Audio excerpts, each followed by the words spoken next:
Welcome to the Learning Pines YouTube. We hope this video helps. In this video, I will explain how to study internal medicine, MBBS. Begin by building a strong foundation in basic sciences, as this underpins all clinical understanding. Focus on understanding disease mechanisms rather than rote memorization.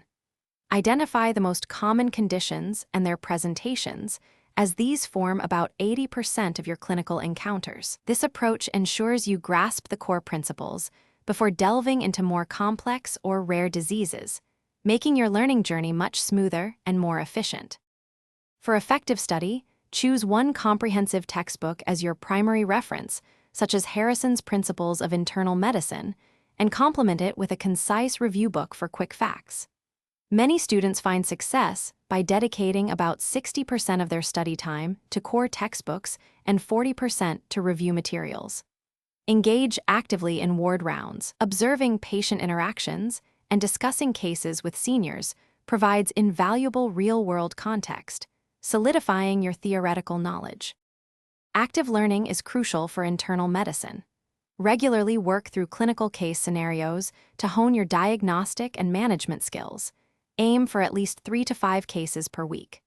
Joining a study group allows you to explain concepts to peers, which significantly enhances your own understanding and retention. Visual aids like flowcharts for disease pathways or treatment algorithms can simplify complex information, making it easier to recall during high-pressure situations like exams. Consistent revision is key to mastering internal medicine. Schedule dedicated review sessions, perhaps 1 hour daily, to revisit topics covered earlier in the week. Practicing with past examination papers is invaluable. Try to complete at least 10 full papers before your actual exams to familiarize yourself with question styles and improve your speed.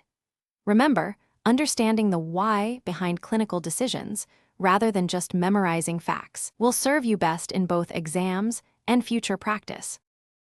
Thanks for watching. Consider subscribing if we helped you.